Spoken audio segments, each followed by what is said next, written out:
Welcome to the VideoMyJob pod, where we feature industry experts, on-the-tool practitioners, and VideoMyJob customers to help you activate your employer brand strategy and EVP. Hey, it's Megs here with the latest episode of the VMJPod. Today I'm speaking with Jamie Holder, the Head of Talent Acquisition at MUFG Retirement Solutions, formerly Linked Group, about how they've implemented video and the VideoMyJob platform into their talent strategy. Now, here's what you can expect from our chat. Learn how MUFG are embracing video content throughout the employee lifecycle for attraction, onboarding, training, and internal mobility. We also chat about the business case Jamie developed to get executive support for the VideoMyJob platform, as well as key lessons and next steps in their VMJ journey. So if you're keen to learn how to leverage video content across the employee lifecycle, then this episode is for you. Fantastic. Well, Jamie, thank you so much for joining me today. I know you guys have been so busy over at MUFG now, which used to be Linked Group, but I'll let you introduce yourself to our listeners and tell us a little bit about your role and your team. Yeah, sure. So, yes, we were recently acquired and rebranded in May. I'm the Head of Talent Acquisition for the MUFG Retirement Solutions business. I have a global remit with direct reports of a talent acquisition team here in Australia and then a few scattered elsewhere globally. In addition to talent acquisition, we've sort of branched into the EVP employer branding space as well, which is how our VideoMyJob journey sort of started. Wow.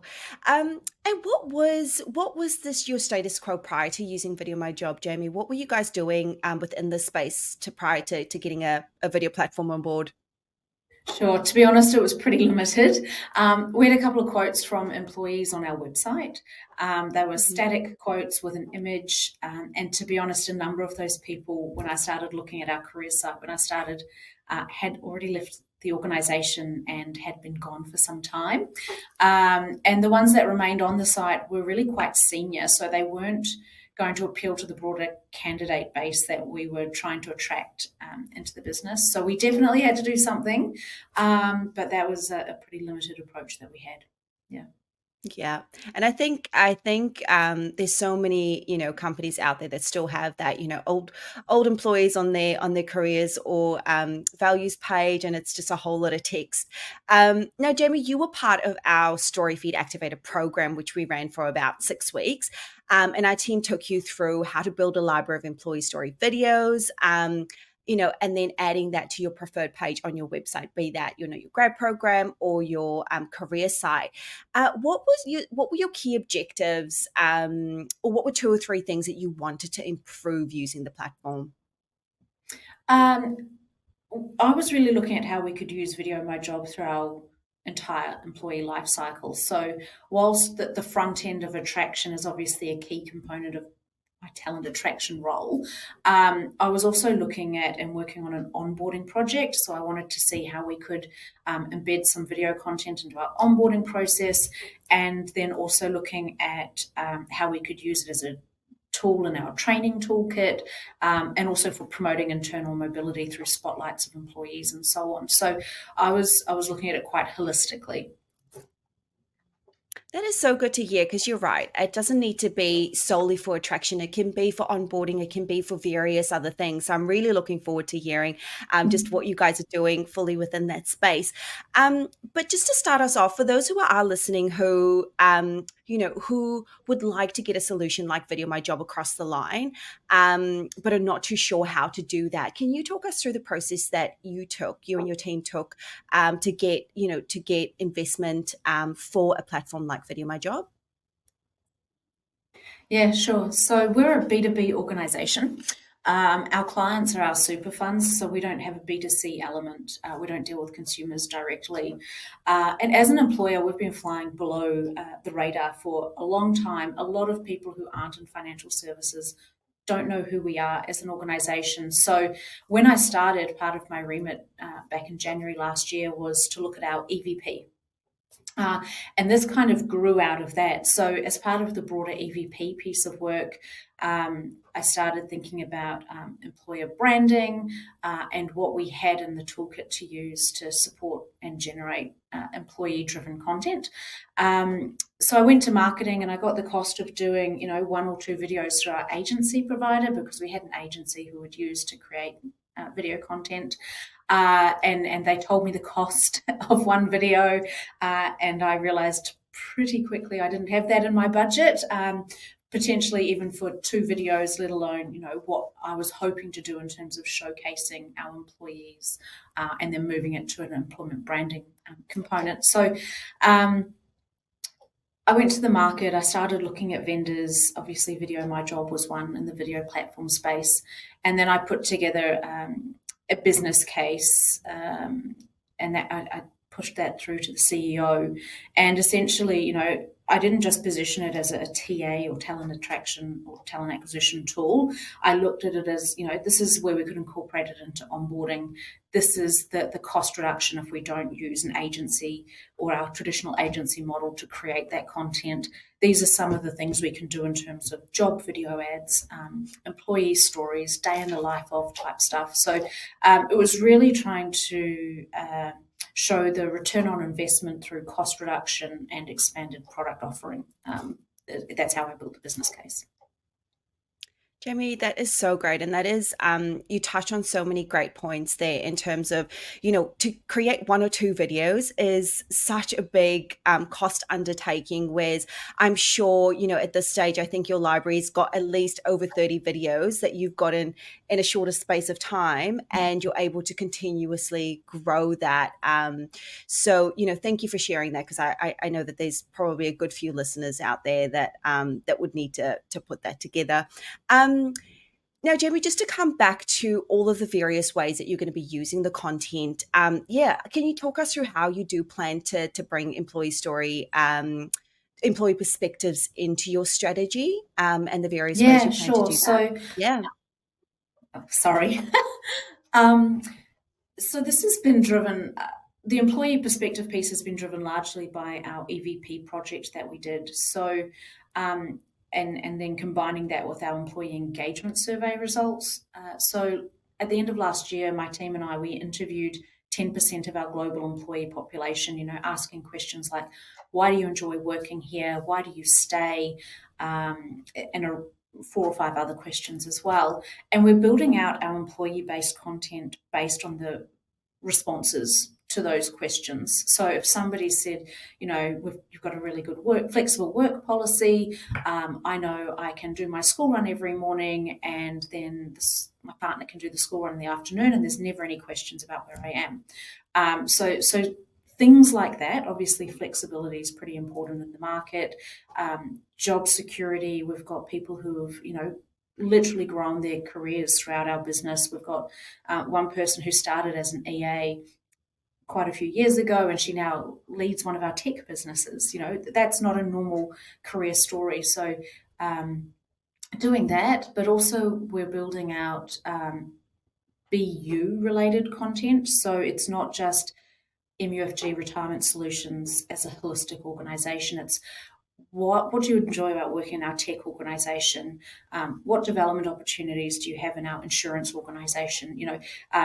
We're building out day in the life videos. We've got a Meet the Leader series that we're creating, which is quite an informal short video with a number of our leaders that we can share with candidates that are in flight in the interview process and recruitment process.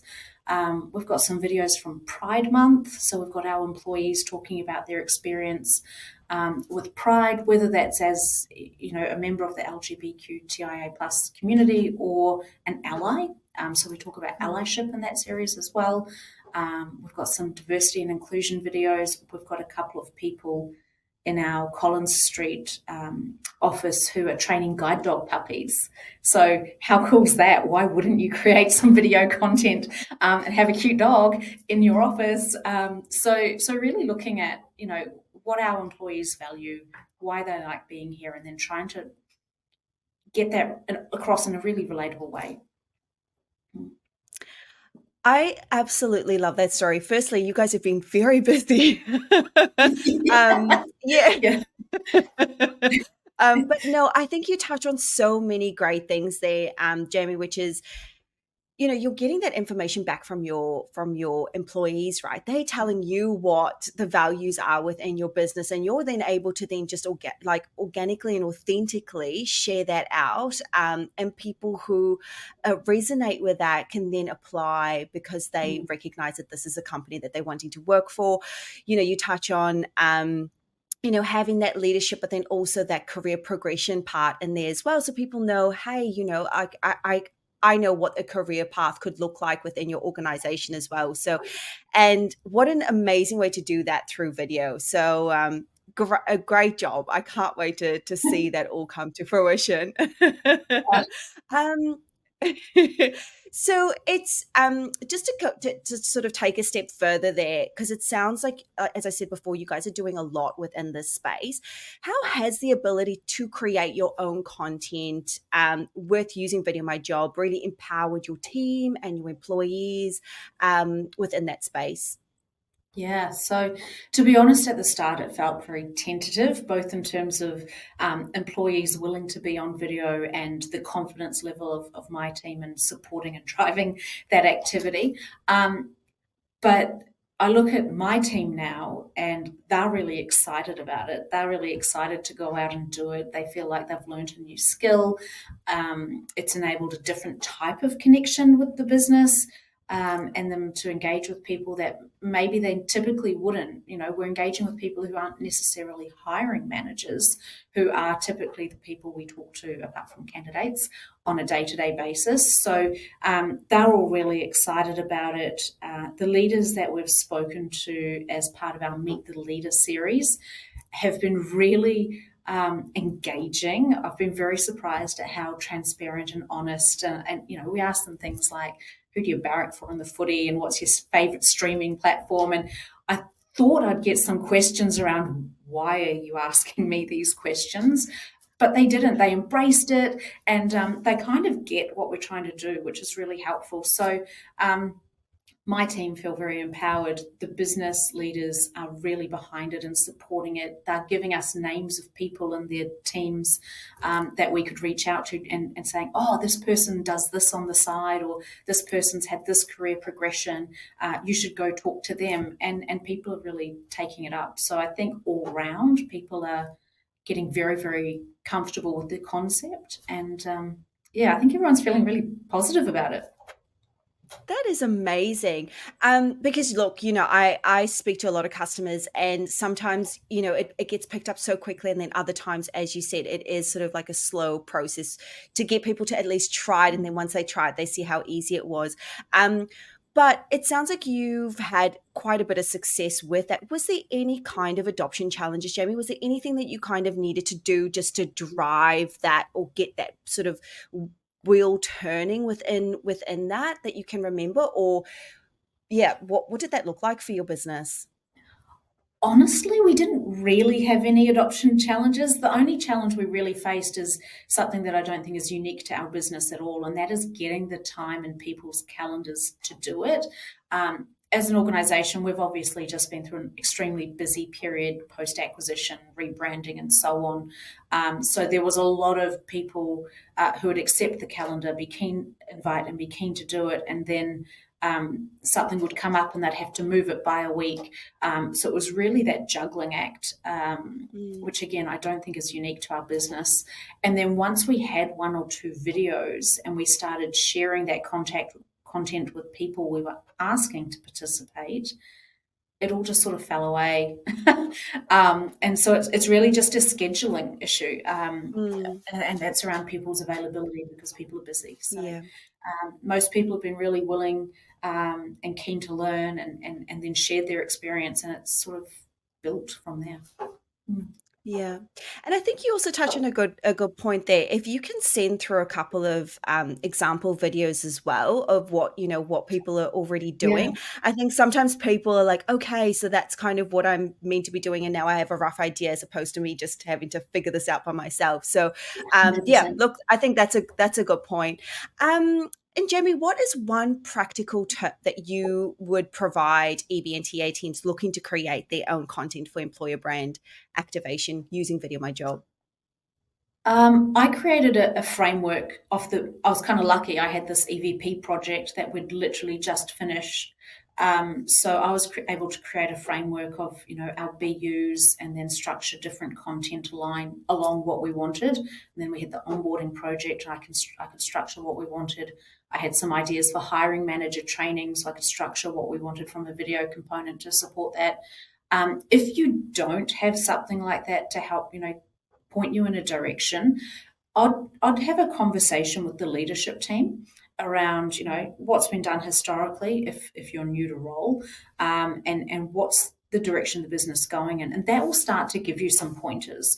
But talking to your employees is the best thing that you can do to understand, why do you come to work every day? What do you enjoy about being here? And then starting from that. What a great tip, because you're right. Yeah. No, but that's a great tip, because they particularly, and I think you wouldn't be alone in this, where your employees are telling you what they value and what the values are within the business, as we've spoken about before. So I think, you're right. Lean on them and get them to help you through the process, because they're the ones with all that knowledge, right? But Jamie, I know that as we've said before, you've gone through an acquisition, you've gone through a rebrand. I think when we started this journey with you in StoryVid, doing the StoryVid Activated program, you guys were Linked Group, you're now MUFG. So what's next steps in your journey using VideoMyJob within your talent and strategy? Yeah, so something, it's more around linking with the EVP strategy rather than the EB strategy that I'm looking at the moment, is embedding spotlight videos of employees who have progressed their careers internally, and then linking that with a career pathways program that we're working on. So, if I'm in our contact center part of the business, how can I progress my career through? If I want to go to insurance, what would that look like? Who in the business has done that before? Having some spotlight videos to demonstrate that, and getting a video with them around, this is who I talked to, this is what I did, this is the upskilling I took on myself, this is the support I got from the business. Just trying to really build that career pathway piece and the transparency around it, because even though as a business we promote a lot of people, like hundreds of people every year internally, consistently in our employees engagement survey, we get feedback that we don't have very good career development, and it's the transparency piece, I think, that's missing. So that's what we're looking for as part of our EVP strategy. From an employer branding perspective, embedding it into our processes with the candidate. So yes, great, getting it on your job ads, getting it on LinkedIn, but then building it into your candidate engagement schedule. So somebody's in flight for an interview process, send them the Meet the Leader video, or send them, a piece of content that you've made that's specific to that part of the business. Building it into those sorts of pieces, and then pre-start date, onboarding, and then into the career journey. Embedding it. Jamie, it sounds that sounds amazing. And like I said, it sounds like you guys are doing such a great job over there. And I can't wait until your story feed's live and all your content is out there. Watch this space, everyone. Well, thank you so much, Jamie. I really thank you so much for your time. I really, really appreciate having this chat, and just getting to learn a little bit about what your journey's been and what you guys are doing over there. And we'll definitely need to get you back on in about a year's time, once you've gone live and you've got some results to talk about with us. That would be amazing. That'd be great. Thanks so much for having me as well. And the VideoMyJob team, the support's been really good, and the tool's fantastic. So thank you. Thanks so much for listening to today's episode. If you want to learn more about activating your employer brand strategy and EVP, then check out podcast.videomyjob.com for a library of industry perspectives and how-tos. Now, if you're ready to level up your activation strategy, then you need an employee story video platform, and that's what we do. Go to videomyjob.com/demo to book a walkthrough with one of our video specialists, or click on the pricing page to learn about our new 90-day pilot program. Lastly, we would love for you to help us spread the word about the VMJPod to attract new experts and practitioners to share their activation strategies. So please take a screenshot of wherever you're listening and post it on LinkedIn. Don't forget to tag us, as we're so grateful when you do that.